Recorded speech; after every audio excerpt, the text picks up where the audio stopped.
Hello, everybody. David Shuster here. A key economic indicator in the United States, a proverbial canary in the coal mine, is now in major trouble.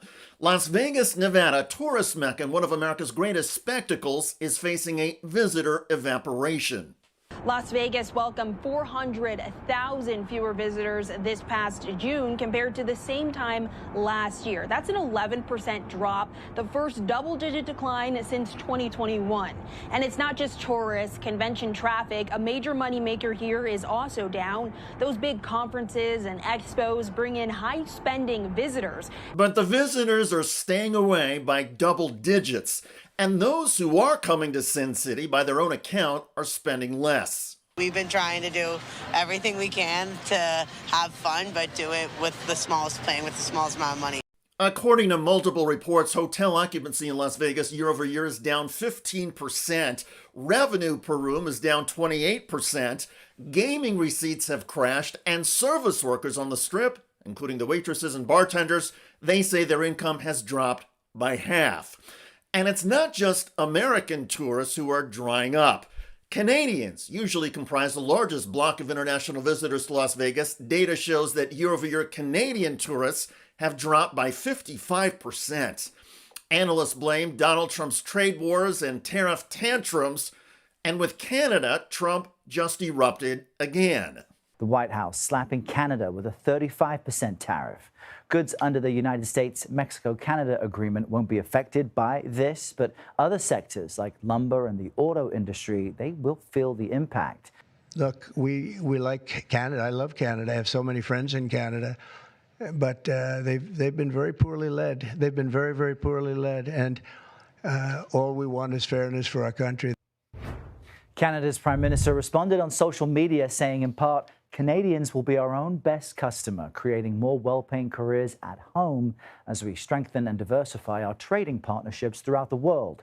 Indeed, while Canadian tourism to the United States is way down, Canadian tourism to other countries has gone up. Donald Trump just announced tariffs on other U.S. trading partners as well. Now, when you're looking at deals or frameworks that have been announced, we're talking about 6 countries plus the European Union that reached agreements with the United States, even though the details are still being worked out. Those details include more clarity on foreign pledges to invest in the United States and purchase U.S. energy.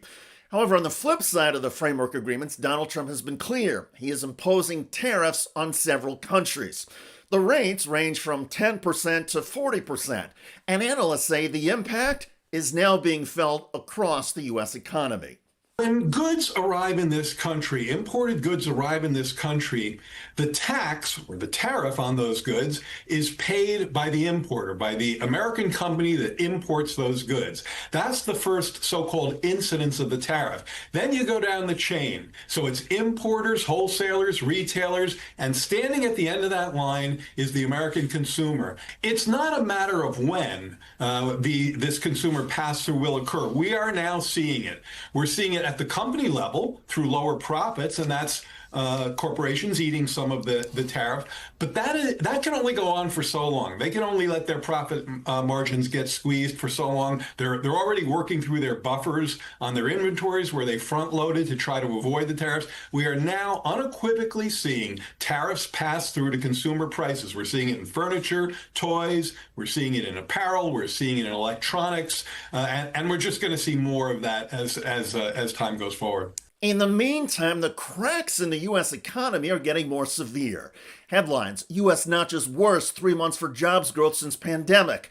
U.S. labor market adds 73,000 jobs in July, while May-June reports see larger than normal downward revisions. Quote, the latest monthly jobs report showed the U.S. labor market added fewer jobs than expected in July, while the unemployment rate moved higher, and revisions to prior months' numbers revealed significantly fewer jobs had been added than initially thought. Businesses are basically saying to themselves, especially those exposed to the tariffs, we're going to sit on our hands in terms of investment. Business investment has taken a hit. We're going to sit on our hands in terms of hiring. I was going to build that warehouse extension, but let me see where this lands. So as long as the plane never lands, that kind of uncertainty just festers. And the problem is, and I think a lot of folks are getting this wrong, this is not over today. Anyone who thinks that we've resolved the chaotic trade war on August 1st is engaged in wishful thinking. There's lots more negotiation that's going to go on, especially when Donald Trump realizes that many of these side deals he thinks he's made with the EU and with Japan to buy hundreds of billions of dollars worth of American energy or invest, those are extremely flimsy. And the trading partners on the other side, they don't see it the same way he does. And I think when that reaches him, he's going to start renegotiating. Even if you want to put aside trade war uncertainties and double-digit drops in U.S. tourism, another major sign of the U.S. economy is also headed in the wrong direction. Probably the best overall measure of how the economy is doing is GDP growth, and that was trending north of 2%. Now it's around 1% for the first half of the year. In other words, the United States is now in the midst of an economic slowdown, or Trump slump. Donald Trump's trade war, billed by Republicans as a grand economic strategy, has shattered the U.S. tourism business in Las Vegas and beyond. An economic malaise has taken hold across America, and it's been made worse by incoherent trade policies and declining consumer confidence. In the tourism industry, workers and small businesses are already paying the price with lost wages and canceled incomes. People who have built their entire livelihoods around hosting visitors from across the United States and the world are now hosting its absence. What's happening in Las Vegas is not staying in Las Vegas. Donald Trump's bombast and policy ignorance are hurting America and driving up anxieties and despair. By the way, the lone liberal on Fox News, Jessica Tarlov, just blasted her conservative co-hosts over Donald Trump's tariff travesty. And you also see headlines like Walmart raising prices up to 51%. They're doing that because they're not going to eat the tariff. They're going to pass it on to you. And that was the lone liberal on Fox News, Jessica Tarlov, ripping conservative co-host Jesse Waters. 15% thing is great because it's small enough where the importers here will eat the tariff and not pass on the price hike, but it's big enough, because that's what they're already doing, but it's big enough to make U.S. industry more competitive. Every trade war that we are engaging in, Donald Trump brought that one up himself, except for China.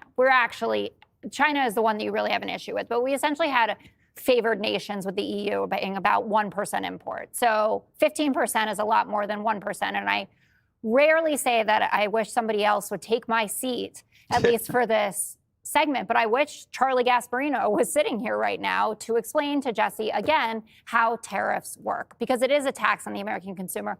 Check out that video at the link below. It generated a lot of comments on YouTube. One of the most popular from WM, who wrote, "I have a lot of admiration for Jessica. Tough job being the sane one in an asylum of Trump worshippers."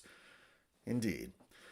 I look forward to reading our comments about Donald Trump choking the U.S. tourism industry and bogging down the U.S. economy. I'm David Shuster. Thanks for joining us.